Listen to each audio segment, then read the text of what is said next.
समस्त बुजुर्ग साथियों को मैं सादर प्रणाम करता हूं और जो भी यहाँ पे कार्यक्रम के सहयोगी हैं मैं उनका नाम लेके उनको अपना प्यार देना चाहूंगा। रामोतार पासी जी, रामेश्वर पासी जी, मिश्री लाल पासी जी, प्रमोद पासी जी, टाइगर पासी जी, रविंद्र प्रधान जी जो हमारे सिधौली विधानसभा अध्यक्ष भी हैं और वर्तमान प्रधान अलमापुर हैं, और वीरेंद्र पासी जी जिला पंचायत सदस्य, राजू पासी जी, राम मिलन पासी जी, प्यारे लाल पासी जी, राजेश राज पासी जी जो सीतापुर से आए हैं, काफी अच्छा संगीत और महापुरुषों की वीर गाथा सुनाई, बहुत बहुत धन्यवाद। और हमारे सम्मानित भाई अभय प्रताप सिंह त्यागी जी, अनुज कुमार भारती जी, प्रधान जी आनंद कुमार पासी जी, LK वर्मा जी, मूलचंद पासी जी, उदय पाल पासी जी, प्यार। और अभी दादा ने जो बताया काफी सुंदर बताया, बुद्ध का मतलब ज्ञान होता है, समझदार होता है, कोई धर्म नहीं है, सत्ता धर्म बना के ठेकेदारी मत करो, ठीक है। वो कोई धर्म बनाए तो तुम एक नवा धर्म बना लो और उसके ठेकेदार बन जाओ, तुम एक नवा मंदिर बना लो, चलो तुमरे वहां पूजा करी चले, वो दक्षिणा चढ़े चले। बुद्ध का मतलब ज्ञान, आर्य का मतलब बुद्धिमान, ठीक है। जम्बू द्वीपे भारत खंडे आर्यावर्ते, ठीक है। जम्बू का मतलब क्या था, जब नागों का शासन था तब भारत देश हाथी जैसा ताकतवर था, जम्बू का मतलब होता है हाथी, ठीक है। और जब भारतीयों ने अर्थात हम नाग से भारतीय बने, जब भगवान शिव का भार अपने कंधे पर उठाया और पुनः शिव मंदिरों का निर्माण करवाया काशी में, तब हम लोग भारतीय कहलाए। और कुषाणों को यहाँ से खदेड़ा, जो गाय का मांस खाते थे और शिव मंदिर तोड़ा करते थे, पुनः तब इस भारत देश का भारत नाम पड़ा। आप समझिए ये भारतीयों की देन है, हम लोगों की देन है कि जम्बू द्वीप के बाद भारत पड़ा ये नाम, क्योंकि पूरे भारत में कुषाणों का राज हो गया था और हमारी कौम को नष्ट किया जा रहा था। तब राजा वीरसेन भारती राजपासी जी ने 10 अश्वमेध यज्ञ किए थे और कुषाणों को चाइना तक खदेड़ा था, तब इस देश का नाम उसके बाद भारत पड़ा था। ज्यादा पुराना नाम नहीं, 3-4 हजार साल पहले जाओ तब भारत का नाम पड़ा रहा, ये सत्यता है। और मार्शल कुल में जन्मे सभी क्रांतिकारी सम्मानित लोगों को मैं नमन वंदन करता हूं, और माता वीरांगना उदा देवी पासी जी को मैं यही बताऊंगा, देखो सत्य है कड़वा, बोलूंगा। बहुजन समाज में हमको ठगा गया, हमारे महापुरुषों की जगह नहीं मिली। 10 लोगों ने यहाँ पे बोला, लेकिन उदा देवी पासी क्यों नहीं बोला गया? आप लोग उदा देवी बोल बोल के आज देखिए जो सरकारी छुट्टी पारित की गई है तो केवल उसमें उदा देवी लिखा, पासी नहीं लिखा। अगर बोलते तो वहां पे पासी लिखा होता। अब जौन पे है तो अपन बतावे लगे, केवल उदा देवी क्यों पासी नहीं लगाया नाम के आगे? अगर हमारे सम्मानित लोग नाम के आगे पासी लगाते तो आज जो सरकारी छुट्टी पारित हुई तो वहाँ पे उदा देवी न लिखा होता, वहाँ पे उदा देवी पासी लिखा होता। और हमारी क्रांतिकारी जो जमींदार परिवार से थी हमारी वीरांगना माता उदा देवी पासी, उनको दलित नायिका बताया गया, नहीं ये निंदनीय है। हमारे समाज को मतलब इतना गला गला मत नहीं, मैं बता दूंगा। अर्जुनगंज के रियासत के जमींदार थे मक्का पासी जी, और उजरिया, टिकटिका, छोटी जुगौली, बड़ी जुगौली, कसैला, चक्करपुरा जो गोमती नगर में 8-10 गांव पड़ते हैं, यहाँ की उदा देवी पासी जी के पिता जमींदार थे और दोनों जमींदार परिवार से ताल्लुक रखते थे। मक्का पासी जी अर्जुनगंज के थे और माता वीरांगना उदा देवी पासी उजरिया नवाबगंज के थे। तो वो कोई छोटे मोटे परिवार से नहीं थी, एक जमींदार परिवार से ताल्लुक रखती थी माता वीरांगना उदा देवी पासी, उनको दीनहीन बता दिया। ये कहाँ का इतिहास है? कहाँ का इतिहास भाई? किस तरीके से इतिहास बताया जाए? मैं देखिए, मैं आप बनिए, बांके चमार बनिए, 1857 के महान क्रांतिकारी जौनपुर में बांके चमार जी ने जब विद्रोह किया था अंग्रेजों से, उसके बाद इस समाज को भी जराइम पेशा एक्ट में डाल दिया गया था। द क्रिमिनल ट्रायल एक्ट पढ़िए, काला कानून। और मार्टिन गविन्स ने कहा था रानी विक्टोरिया से कि अवध में सबसे ज्यादा अंग्रेजों को मार गिराने वाले अवध के पासी जात के लोग हैं, और जब रानी साहिबा अपनी सत्ता बहाल हो तो इन पासियों को बड़ी निर्दयता से कुचलना है। माननीय अंग्रेज ने कहा था, यहाँ के कोई भारतीयों ने नहीं कहा था, क्योंकि आप देख लीजिए उस समय पासी जो थे वो सेनापति भी थे, चौकीदार भी थे, सिपाही भी थे। भाई जब हम लड़ते थे तो लड़ रहे थे, और इसीलिए वाजिद अली बादशाह की मां ने कहा था कि अगर अंग्रेजों से लोहा लेना है तो सबसे ज्यादा पासी बिरादरी के लोग अपनी सेना में रखो। तभी मक्का पासी जी को सेनापति बनाया गया था। 1800 चिन्हट युद्ध किसको पता? चिन्हट युद्ध में अंग्रेजों को नाकों चने चबवा दिए। चिन्हट युद्ध में मक्का पासी शहीद हुए। उसके बाद माता उदय देवी पासी ने बंदूक उठाई और कसम खाई कि भारत भूमि पर विदेशियों को हम खदेड़ के रहेंगे। और सामाजिक बहिष्कार हमारा क्या है, कहाँ से चालू हुआ, ये भी तो हमको पता होना चाहिए। सामाजिक बहिष्कार कब से चालू हुआ, कितने लोगों को पता है? सामाजिक बहिष्कार 10वीं शताब्दी में आपने देखा होगा कि मोहम्मद गजनबी ने भारत को कई बार लूटा। लूटे कि नहीं लूटे? हाँ भाई, उनकी चर्चा नहीं करी तो उनका समर्थन करें। भारत को कई बार मोहम्मद गजनबी ने लूटा। उसके बाद उसका भांजा सैयद सलार मकसूद गाजी जब पूरे भारत को इस्लाम धर्म में कन्वर्ट करने आया था तो उसने सिंध जीता, पंजाब जीता, दिल्ली जीता, कन्नौज जीता। और जब अवध में घुसा और यहाँ के राजवासियों से जब टक्कर हुई ना तो नाको चने चबाने पड़े। और पहली महाभारत कहाँ हुई? मलिया पासी जी की धरती पे। मलिया पासी जी के पिताजी से राजपासी राजा कंस से पहला लाखन कोट का युद्ध होता है। और वहाँ के सैयद के वंशज आज भी कहते हैं अगर एक भाई और मरा होता तो सबसे पहला मक्का मलियाबाद लखनऊ में बना होता। एक कबीला यहाँ भिड़ा था, एक कबीला चित्तौड़ा के झील पे भिड़ा था महाराजा सुहेलदेव पासी जी से।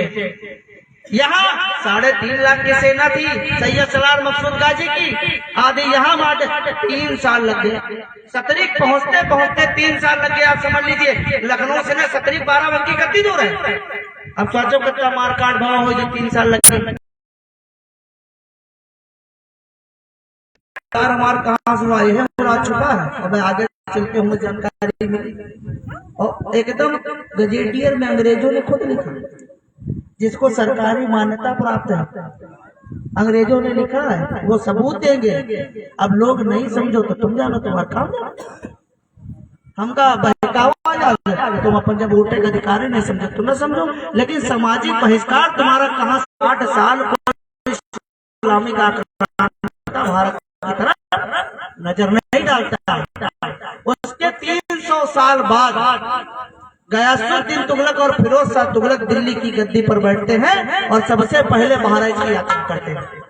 और जब बहराइच की यात्रा करते हैं तब सैयद सलार मकसूद गाजी को इस्लाम धर्म का सच्चा सिपाही घोषित करके उस मजार का सौंदर्यीकरण करवाते हैं। और आज हजारों इंतजार के हुए हम लोग मत्था टेक कर आकर अंतन का नहीं पहचाने कि यह हमारी बहन बेटियां ने काबरू लूटे और इनकी पूजा करें, हमका कौन आशीर्वाद देते हैं, ये चीजें हमका नहीं पता।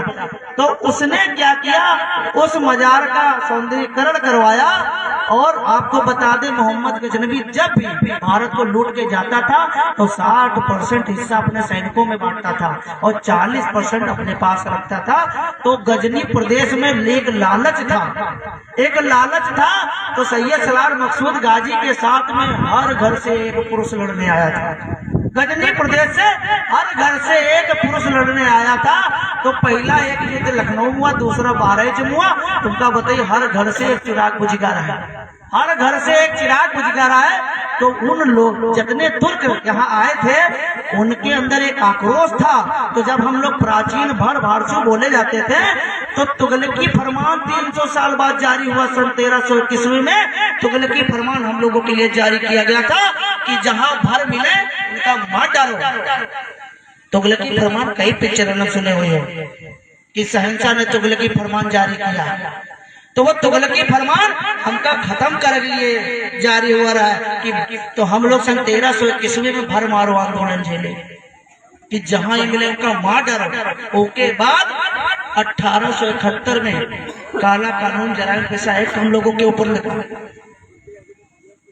हम लोगों के ऊपर जराइम पेशा एक्ट लगा, जन्मजात अपराधी हम लोगों को घोषित किया गया। और सबसे पहले पारसी बिरादरी के ऊपर जराइम पेशा एक्ट लगा था। फिर उसके बाद लोधी, गुजर, अहिर, गड़रिया, पाल, धोबी, धानो, नट, बंजारे, थारू, बहुत सारी जातियों के ऊपर। इसमें मुख्य थे आदिवासी, वनवासी और विमुक्त। विमुक्त में रजवाड़ी कौमें आती थी, जैसे पासी, अहिर, लोधी और गुजर। गुजर जो राजस्थान में पाए जाते हैं, अपने में भी गुजर पासी पाए जाते हैं, लेकिन गुर्जर वो लोग कहते हैं अपने आप को, आधा राव ऊपर लगता है। तो आप समझ लीजिए, मैं उन मार्शल कौमों की, मैं हमेशा उस मार्शल कौम में जैसे माता अवंतिका बाई लोधी जन्मी, उनको मैं नमन करता हूँ। माता झलकारी बाई कोरी जन्मी, उनको मैं नमन करता हूँ। वीरांगना हुदा देवी पासी जन्मी, मैं उनको नमन करता हूँ। छत्रपति शिवाजी महाराज जन्मे, मैं उनको नमन करता हूँ। मैं देखिए, आप देखिए, तीन लोगों को फांसी हुई, किसको किसको हुई? भगत सिंह को, राजगुरु को। तीसरे कौन थे भैया? तीसरे कौन थे? सुखदेव थे ना। भगत सिंह, राजगुरु, सुखदेव, तीन लोगों को फांसी हुई थी। और कितनी उम्र में फांसी पे? आप बताओ, चरखस आजादी मिल गए कि गांधी जी के चरखस आजादी मिल गए कि चरखा चले लो अंग्रेज छोड़ चले गए? आप बताओ। वो जब एक नाबालिग अवस्था में 22 साल की उम्र में तीन बच्चे, समझ लो 3 लड़के, जब लाहौर की जेल में फांसी पर लटके, तो वो लहर क्रोध की पूरे भारत में फैली, और पूरे भारत में फैली, और पूरा भारत का जो भी भारतीय थे उनके अंदर एक लय जग गई, अब आर पार की लड़ाई होगी, या मारेंगे या मरेंगे। और वो खौफ अंग्रेजों के अंदर दौड़ा। तत्काल अपने चाटुकारों को याद किया कि बेटा तुम यहाँ आओ, और पूरा भारत हम तुमका लिखा पढ़ी दे रहे हैं, और तुम हमारे इशारे पूरा भारत चले हो। यह लिए पूरा भारतीय संविधान कॉपी पेस्ट है, आप पढ़ लो, आधे ज्यादा अंग्रेजन का है, ठीक है। और बाबा साहब अम्बेडकर जी ने संविधान लिखा है, उनका सम्मान है। बाबा साहब अम्बेडकर जो थे वो अंग्रेजी सेना के सुरक्षा सलाहकार भी थे। आपके पिताजी अंग्रेजी सेना के सूबेदार भी थे। आप पिताजी के उनके बारे में क्यों नहीं जानते हो? वो भी एक संपन्न परिवार से थे, महर जाति में जन्मे थे, नागवंशी थे। महाराष्ट्र में ज्यादातर महार समाज के लोग पाए जाते हैं। अब पढ़ो, जानो, तो हम दूसरों गलती क्यों देखते हैं? तुम्हारा चुनाव हो तो दारू महुआ मुर्गम बेच जाते हो, दूसरे क्या गलती देते? तुम काहे दूसरे गलती देते? अपनी देखा तो दूसरे गाली दे रहे, क्या जरूरत है? हाँ, देखिए, बहुत लोगों ने अपने आप को बचाने के लिए समर्थन दे दिया विदेशी लोगों को। तुम नहीं हो तो कमजोर हो, काय कोई बुराई करो। अरे एक अंगुली तुम्हारी तरफ जा, 3 अंगुली हमका इशारा कर रहे हैं कि पहले अपने आप का देखो। भाई आज देखो, बेवकूफी की दुनिया है कि नहीं है? वो चिराग पासवान दुसाद बिरादरी है, ठीक है, मलियाबाद में पासी बन के आवा है। काहे लिए पासी बन के आवा है? भाई बहु एससी मावत है, वो एससी मावत है, वो मोटी चीज बता रहे। अब वो बिहार से ने अपने आदमी ने बोलाई है, और पासवान लिखा है, तुम जाने ना कोई जात तुमका दिखाई पे नहीं, और तुम्हारी सुरक्षित सीटों में कब्जा कर लिया। अब तुम बताओ, अब यहो रामविलास पासवान जी की वाइफ कौन है? ब्राह्मणे परिवार से तो यार ये बताओ, तुम्हें रिश्तेदारी अपनाओ, तुम्हें रिश्तेदारी निभाओ, तो हमका लोकल दुश्मन बनाओ। हमारा कोई दुश्मन नहीं है। जो हमका भिड़ी, जो कि हमसे नाजायज भिड़ी, हम कानूनी कार्रवाई करब। अगर कानून न सुनी तो उठा पटक के मारा, हम ब्रेक थोड़ी नहीं। सबसे पहले संविधान, अगर संविधान हमारी नहीं सुनेगा तो हम चूड़ी पहनेंगे। हम रसपसियान, पा मतलब पकड़, रस मतलब तलवार, ठीक है। और पासिंग की लाठी पठान से बहुत राव मर जाते हैं, मुंशी प्रेमचंद लिखे नहीं, पढ़ लो तो है मेरा, ठीक है। तो पासिंग के लिए हम लोग लाठी घर में रखी, चलाना नहीं भूले। तो अपने स्वाभिमान की जिंदगी जियो, अपने आप का जानो, अपने आप का पहचानो। कबीर दास दिन एकदम चलो, कबीरा खड़ा बाजार में मांगे सबकी खैर, ना कहो से दोस्ती, ना कहो से हम अपने काम से काम रखेंगे, किसी को छेड़ेंगे नहीं, और कोई हमका छेड़े तो मुका छुड़ा, सीधी बात। और मुकदमा तो जिंदगी भर चला, संघर्षों करो तब वो मुकदमा चला। तो हमका जो क्या परेशान करी उसके लिए एक मुकदमा ले लिया, क्या समस्या है? जैसे 2-3 चल रहे और चले, स्वाभिमान सम्मान के लिए तुम लोग मुकदमा लेते नहीं हो, फर्जी कामों के लिए मुकदमा ले लिया, दूसरे की पैरवी करे खातिर मुकदमा ले लिया, लेकिन तुम अपने स्वाभिमान सम्मान के लिए, अपनी बिटिया बहनी इज्जत के लिए और अपने हक अधिकार के लिए मुकदमा ले ले पियो, कोनो भी चौराहा पंजाब नहीं मार पियो, लेकिन दूसरे के लिए ले जाओ। अब इनकी तुम इनका याद कर रहे हो, लेकिन इनके संघर्षों का अपने अंदर कब उतारो कि महिला के अंदर वो वीरता कहाँ से कि 36 अंग्रेजों ने मार डाली, या वीरता खानदानी रहा है, इनके पुरखा नहीं रहा है। जब वह पलटा है, हमारी सारी महिला दुर्गा काली समान है, तुरंत रोक देती है। तो आप देख रहे हो, भारत देश में महिलाओं को प्रथम दर्जा देने वाले हम नागवंशी लोग। बहुनाग जी के कोई पुत्र नहीं था। अब बहुनाग को तुम जानते हैं, जब इतिहास पढ़े ना क्या पता हो, बहुनाग गणपत नाग ये बहुत बड़े राजा थे, छोटे मोटे राजा नहीं थे, मथुरा के राजा, मथुरा को होल्ड करते थे। और नाग का मतलब सांप नहीं हो, नाग का पर्यायवाची शब्द समझ लो, 2 पर्यायवाची शब्द होते, हाथी जैसा ताकतवर और बादल जैसा विशाल, उनका नागवंशी कहा जाता है। और सर्प का चिन्ह जो था वो नागों का टोटम हुआ करता था, ठीक है। और भगवान बुद्ध भी हमारे हैं, शिव भी हमारे, हम तो सबका माने, लेकिन दोनों धंधक चक्कर में नहीं पड़ा, ठीक है। राजपासी परिवार के पासी परिवार के लोग हमारी पूजा पद्धति की क्या थी, हम सुबह उठते थे, सूर्य नमस्कार करते थे, और जो निरंकारी शिवलिंग है वो निरंकारी है, किसी की फोटो नहीं है उसमें, वो केवल ब्रह्मांड का प्रतीक है। हम मुँह एक लोटा जल देते, हम कोनो मंदिर में धक्का खाने देते, अगर मानो तो सब मनमा है और न मानो तो सब पत्थर है, ठीक है। और शिक्षा का जो शिक्षा की जागरूकता कहाँ से आती है, जब हम अपने महापुरुषों को अपने मन में बसाएंगे, अपने दिल में उतारेंगे, तब शिक्षा के लिए हम प्रेरित हो पाएंगे। क्योंकि हमारा इतिहास किताबों में है, हमारा इतिहास किताबों में है, और जब अपने महापुरुषों की हम याद करेंगे तो हम शिक्षा की ओर जरूर बढ़ेंगे कि भैया हमारा जब इतिहास किताबों में है तो हमको पढ़ना जरूरी है। अगर कोई डायरेक्ट चीजें समझाओ तो समझ में नहीं आती, लड़के का जब ठीक है जाए पढ़े तो जाई नहीं, चाहे जितना मारो का जाते मारे पीटे कोई पढ़ा थे, तो बच्चे को घुमाए फिराए दोनों तरीके से विद्यालय भेजा जाता है, और जब एक ललक लग जाते तो बच्चा जा लगा था। तो हमका लोग का प्रेरित करने पड़ते, सबसे पहला गुरु माँ बाप, सबसे पहले गुरु माँ बाप। लेकिन हम लोग जो है, हम लोग समझ नहीं पाते, हम बहक जाते, हम अपने वोट के अधिकार को नहीं जानते, ये दूसरा राजा बना। अब तुम अगर गैया भैंसी बकरी बने पड़े हो तो दूसरे काहे गलती दे, तुम्हारा हाल वह है कि एक गड़िया कम से कम हजारन भीड़ खा के ले जाती, वह इतना पासी बिरादरी खा लेते कि 10-20 गांव जो है एक अन्य बिरादरी का आदमी हाक ले जाते नहीं हाक ले जाते। तो जब स्वतंत्र चलियो ना तो कमजोर जातियां तुम्हारे पीछे कैसे चलेंगे, जब तुम्हें दूसरे ने सहारे हो तो तुम की मदद करियो, बताओ क्या? अरे तो मान लो अभी कोई दारू पिए तो छुड़वा थोड़ी ना पड़ेगा, लेकिन उनका अच्छे रास्ते बुलाए कि हाँ गलत जगह लड़ाई ना करे, और जो कोई हमारे समाज से परेशान करे तो दारू पिए वाला काम है, उनका पिया दो, बीच में लड़ा दो, सारे बाद में छुड़ा लिया। तो दारू पिए वाले तो काम है हमारे पास, जब जरूरत हो तो दारू पिए वाले भी बुलावा जाए। जब कोई हमका परेशान करे तो हम क्या करें, हम तो न लड़वाए तुमसे, लेकिन हमारे लड़ाई वाले बहुत परे भाई, हमका चढ़ियो तो हम बहुत बुरे भाई। तुम तो मान लो लड़क झगड़ा तो नहीं, हमारा तो खानदानी पेशा है लड़ाई झगड़ा करना। आज संविधान है, कल हमारा पेशा कर दूसरे की रक्षा करना, प्रकृति की रक्षा करना, धरती की रक्षा करना, राज्य की रक्षा करना आया है हमारा काम है। वो हमारा पैसा छीन लिया भैया, संवैधानिक में हमारा पैसा छीन लिया गया। अगर वो पैसा हमारा छीना न जाता तो हमारी एक बटालियन बनाई जाती, पासी रेजिमेंट बनाई जाती। अगर हमारे योगदान।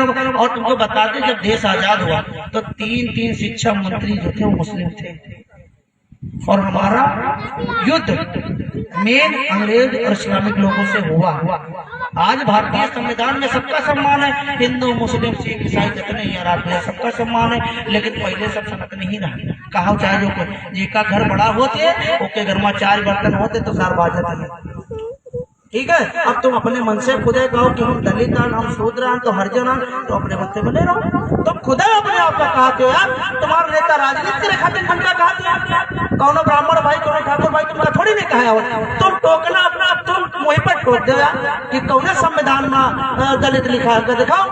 अनुसूचित जाति लिखा, अनुसूचित जाति का मतलब क्या होता है? वो जातियां जो जरान के साइड में लिखती थी, जिनसे अंग्रेज थर काटते थे, उनको अंग्रेजों के द्वारा सूचीबद्ध किया गया था, उनको अनुसूचित जाति कहा जाता है। अर्थात बाकी जातियां जो कभी अपने देश और धर्म के लिए पीछे नहीं हटी, समझौता नहीं करें, सर कटा दी तब जाए पासी कहलाए हैं। समझो ना भैया, लाखन पासी ऐसे नहीं लाखन पासी जाना जाता, सर कटा नाला जाना जाता, झुके नहीं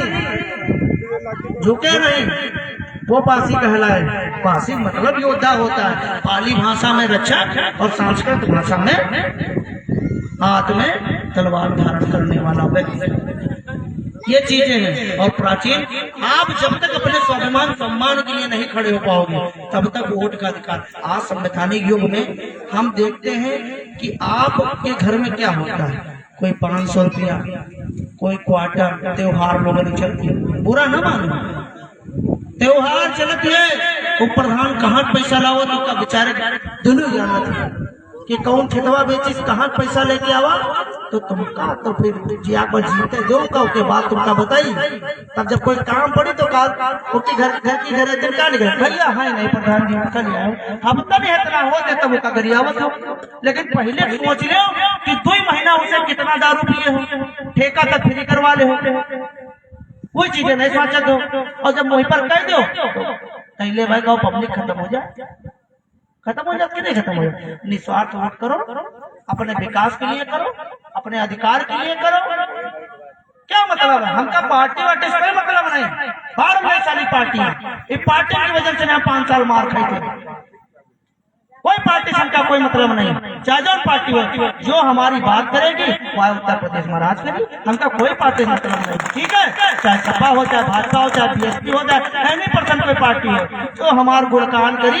हम 17% उत्तर प्रदेश में जो हमारे मुख्यमंत्री बने वह वोट दे, सीधी बात। वो चाहे भाजपा बना दे, चाहे सपा बना दे, हमारे मुख्यमंत्री दे हम तुमका सत्तम लेके उत्तर प्रदेश हो चाहे दिल्ली हो, दिल्ली तक का तुमका सत्तम लेके, लेकिन हमारे मुख्यमंत्री चाहिए। और जिनका राजनीति अपने लिए करना है, पास समाज में बहुत सारे नेता जिनमें जिनका अपन राजनीति करना वो अपन कर रहे हैं, लेकिन हम समाज की राजनीति कर रहे हैं। हमको हमारा मुख्यमंत्री चाहिए, हमका विधायक नहीं बने। समझो ना, कम से कम 200-250 विधानसभा है जहाँ हमका ऑफर आ रहा है। वो कह रहे हैं भैया तो हमारी विधानसभा लड़ा हुआ है, वो कह रहे हैं हमारी विधानसभा लड़ा हुआ है। हमको कोई चुनाव शौक नहीं, हमारा समाज चाहिए, हमारा समाज आर्थिक तौर पर मजबूत हो। हम ये सोच रहे हैं। आप देख लीजिए मुलायम सिंह यादव जी के पहले आप उनके समाज को उठा लीजिए क्या स्थिति थी, और आज उनके समाज को देख लीजिए क्या स्थिति है। मायावती काशीराम जी के पहले आप गौतम समाज को उठा लीजिए क्या स्थिति थी, और आज देख लीजिए उनकी क्या स्थिति है। तो जिन समाज का मुख्यमंत्री बना उस जाति ने विकास किया है, अन्यथा कोई विकास नहीं किया। और उत्तर प्रदेश जातिवादी प्रदेश था और जातिवादी प्रदेश रहेगा, क्योंकि जाति है, जो जाति नहीं है जब तक मरी हो ना तब तक तुम्हारी जात नहीं जाएगी। तो हमको गर्व करना चाहिए, हमका शर्म नहीं करना चाहिए। धर्म की लड़ाई नहीं होती उत्तर प्रदेश में, उत्तर प्रदेश में जाति की लड़ाई होती है और जातीय वर्चस्व होता है। ये आप समझ लीजिए। हमको राजनीति नहीं करेगी, ये तो तुम्हें सबके मन की बात बोल दी, हमका जो समझ में जो है बोले। ठीक है, हम कोई समझ लो हमारा कोई दुश्मन नहीं, लेकिन जो कोई हमका छेड़ी वो हमारा दुश्मन है। सीधा नहीं, हमको किसी के इशारे पर नहीं चलना। अगर तुम राजा रहो तो लोग तुम्हारे इशारे चले। अगर तुम राजा रहो तो तुम अपने इशारे चले हो कि दूसरे के इशारे चलो, या तुम्हारे इशारे तो लोग चले, तुम तो दूसरे के इशारे चल लो। काहे चल लो? आप देख लो, पहली बात हम कोई टाइटल लगे, लेकिन न सातन के रे आगे कोई भार्गव राजवंशी रावत लागत है, न लाखन के आगे कोई भार्गव राजवंशी लागत है। तो सीधे पासी राजपासी कहेगा। जब हमारा शासन में है तो राजपासी कहलाते रहे, जब हमारा शासन नहीं बचा संवैधानिक युग है तो पासी कहलाते। ये हमारी उपाधियां। हम नागवंशी पहले थे, उसके बाद भारसी बोले गए, उसके बाद राजपासी बोले गए, फिर पारसी बोले गए। मध्यकाल में जब हमारे से शासन सत्ता नहीं रही, अब तो शासन सत्ता कोई नहीं, संवैधानिक युग है, तो कौनो राजा नहीं है। अब तो राजा वाले पेपर से बना दिया। तो अगर आज कमजोर हो तो आपकी जनसंख्या बहुत हो, अगर आप दृढ़ संकल्प कर लो, किसी पार्टी की तरफ ना देखो और हर पार्टी में रहो, लेकिन अपनी बात लो कि जो हमारा मुख्यमंत्री देगा हम उसकी सरकार बनवाएंगे, उत्तर प्रदेश छोड़ के दिल्ली तक बनवाएंगे। लेकिन ये चीज की कोई बातें नहीं करे। हर आदमी चाहत गया हम कोनो तरीके से विधायक बन गई, हम कोनो सांसद बन गए, बस अपन राजनीति करते हैं और पासिंग के यहाँ फिर अनाथ बनाए छोड़ दे। यहाँ तो होती ना है? अब यहाँ चाहे सपक विधायक बने और चाहे भाजपा विधायक बने, फांसी सदैव मारा जाता, फांसी सदैव पीड़ित है कि नहीं? तो काहे पार्टी की राजनीति करत हो भाई? हाँ हमको राजनीति पार्टी नहीं करनी, हमको अपने विकास के लिए, अपने अधिकार के लिए उस पे हमको चलना है, आगे बढ़ना है। और आज इन्होंने देखिए, इनसे प्रेरणा लीजिए, अपने बच्चों को बताइए और देखिए जब हम अपने नाम के आगे सीधे पासी लिखेंगे तो वोटर लिस्ट में हम दिखाई पड़ेंगे। ठीक है, आज देखो अलग अलग उपजातियों तुम फैले हो, वोटर लिस्ट में तुम बता रहे हो कत्ते पासी है, कत्ता अपन वोटर है। आप यादव बिरादरी में देखो, कोनो अहिर ढिंडवार ग्वालवंशी लिखा थे, सीधे यादव लिखे। हाँ बताओ, सीधे यादव लिखे थे कि नहीं लिखा? तो दिखाई पड़ा थे, उनका वोट बैंक दिखाई पड़ा था। अब 2-4-5 साल में थोड़ी जागरूकता हुई तो पास में बात खोला, नहीं तो बहुजन मत तुम तो गायब हो गए। देखो कड़वा है, यहाँ पे जब बीएसपी के लिए हम लोगों ने रात दिन एक किया, लेकिन आप 5 साल पहले एक बैनर दिखा दो बीएसपी के बड़े बैनर में तुम्हारे महापुरुषों की फोटो, आप एक बता दो, एक बैनर बता दो। हमारा सम्मान नहीं किया गया तभी तो आज पतन हो गया, और जो हमारी बात करेगा हम उसको फिर लेके आएंगे। हमारा कोई घर नहीं है, जी की तरफ चले गए वो मुख्यमंत्री बनी, वो प्रधानमंत्री बनी। तो हमारा कहने मतलब आप अपने पति, तुम्हारे घर में छप्पर पड़ा है, वहाँ टाइल्स कब पड़ी, वहाँ प्लास्टर कब हुई, हमारे बच्चे अच्छे विद्यालय में कब पढ़ेंगे, हमारा सामाजिक सम्मान कब चालू होगा? तब चालू होगा जब तुम मधुमक्खी का छत्ता बन के रहोगे, ऐसे नहीं चालू होगा। आज तुमसे बड़े बड़े वादे करने वाले, बड़ी बड़ी बातें करने वाले आज तुमको छोड़ दिए होंगे दर दर की ठोकरें खाने के लिए। कोई बात पड़ती है तो तुम्हारे लिए फोन तक नहीं कर पाते होंगे, लेकिन चुनाव के समय आ जाएंगे कि नहीं आ जाएंगे। और उनका हमारे लोग के लिए छोड़ देते हैं कि भैया जाओ फलाने संगठन के लिए चले जाओ, धमाके संगठन के लिए चले जाओ, लेकिन हमने कहे वोट ना करियो, वोट तो लोग पार्टी के लिए कहे करियो, है ना? या तो होते ना, और तो तुम लोग पार्टी ही करे करियो, बस खाली हमका लोग को बुरा बना देते हो, अपन काम निकाल लेते हो, चले जाते। जो कड़वा है हम वही पर कहेंगे, हमने देखा। अगर आप हमारी ताकत बनोगे तो हम आपकी ताकत क्यों नहीं बनेंगे? अरे तुम्हारे लिए लड़की में पूरे देश, पूरे भारत में लड़की में अपना अधिकार मांगे, और जो नहीं देगा वो अपन काम करे। ये चीजें समझो, कहिया भैंसी बकरी ना बनो, अगर बनोगे तो आपका अस्तित्व खत्म हो जाएगा। आप संवैधानिक युग में अपने अधिकार देखिए, तुम्हारे कोई अधिकार तुमको मिले ही नहीं। अगर आप अपने आप को जान जाओगे तो आपसे कौन छुआछूत भेदभाव कर पाएगा? हमारे सामने बुलाओ, जितना बुलाओ, अगर वो बता दे तो हमका कौन से नीयत साबित कर दे तो उतनी बड़ी बड़ी दाढ़ी मूछे रखे तो बनवा दे, डिबेट कर लिया, चाहे जितना बड़ा जाता हो, बात कर लिया, जातीय कुल गोत्र धर्म चाहे जीकर बात कर लिया।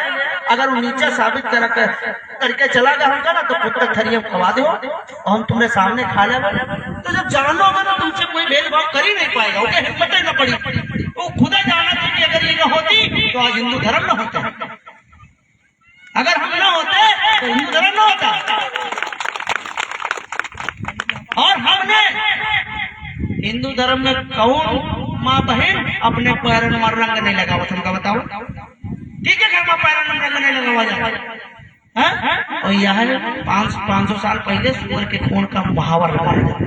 अब बताओ लगाओ यात्रा कि नहीं? हमने पूरे राज्यों में जंगली बड़ैल पलवाए, खाली पारसियों के वहां नहीं पाले गए। जो स्वाभिमानी हिंदू थे उन्होंने पूरे राज्यों में जंगली बड़ैल पलवाए। जब यहाँ पे तुर्क हावी हो चुके थे और जो डोली उठाई जाती थी वो तुर्क लोग उठाते थे, तुर्क मुस्लिम उठाते थे। आप क्या जान रहे हो? तुर्क मुस्लिम उठाते थे। यहाँ पे जब पूरी तरीके से काबिज हो गए, बहुत लोगों ने अपने राजपाट बचाने के लिए उनसे संधि कर ली, समझौता कर लिया। तो यार समझौता करी तो वही जो आजू बदनामी छेड़ रहे हैं, हम काहे को बहिष्कार करें? दुनिया को पता है कौन समझौता करी, इसको नहीं करी, हम नहीं करें तो मार्चेगा चौड़ा है। आओ और जो करे इसको जाना उसका करम जाना, हमसे क्या लेना देना भैया? आज संवैधानिक युग में सबका सम्मान है, लेकिन अगर कोई कहे आक्रांता महान है तो भारत देश में कोई काम नहीं उसका। आक्रांता को आप महान नहीं बता सकते हो। जो भारत देश को लूटने आया है वो महान नहीं हो सकता, ये आप समझ लीजिए। मैं उसके खिलाफ हूँ। आज जो भी मुस्लिम भाई भी हमारा है, बहुत लोग नर्वस होकर धर्म परिवर्तन कर लिए, बहुत लोग कोई रास्ता नहीं बचा अपने परिवार को बचाने के लिए धर्म परिवर्तन कर लिए। आज देख लीजिए लाखों करोड़ों मुस्लिम हिंदू थे पहले से, और हिंदू कोई धर्म नहीं है, हिंदू एक पद्धति है। हिंद महासागर और हिमालय के बीच के रहने वाले लोगों को हिंदू कहा गया, और सिंधु नदी के इस पार के रहने वालों को हिंदू सिंधु कहा गया। उसके बाद जो आक्रांता है, अब ये बताओ कौन सी लड़ाई हुई तो उनका अच्छा कहे, करिए कि न करिए? तो बोले ना हिंदू काफिर, हिंदू काफिर, हिंदू काफिर, कैसे कि नहीं कहे?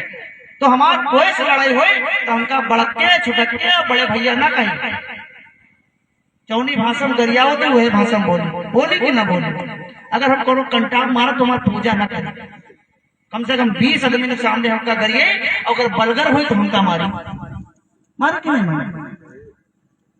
ये चीजें समझो तो हमारे लिए कोई बुरा नहीं है, और सब बुरे हैं। जो हमारे साथ गलत करे बुरा, जो नहीं करे नहीं बुरा। तुम्हारे अंदर कतनी समझ है, तुम्हारे अंदर कतनी चतुराई है, वो दिखाओ पहले। हाँ, तुम काहे गलत जगह बैठो यार? अपने देख नहीं पाओ तो अपने कतनी एकता है तुम्हारे लोगों में। हाँ? एक मारा जा दूसरा तमाशा जाता,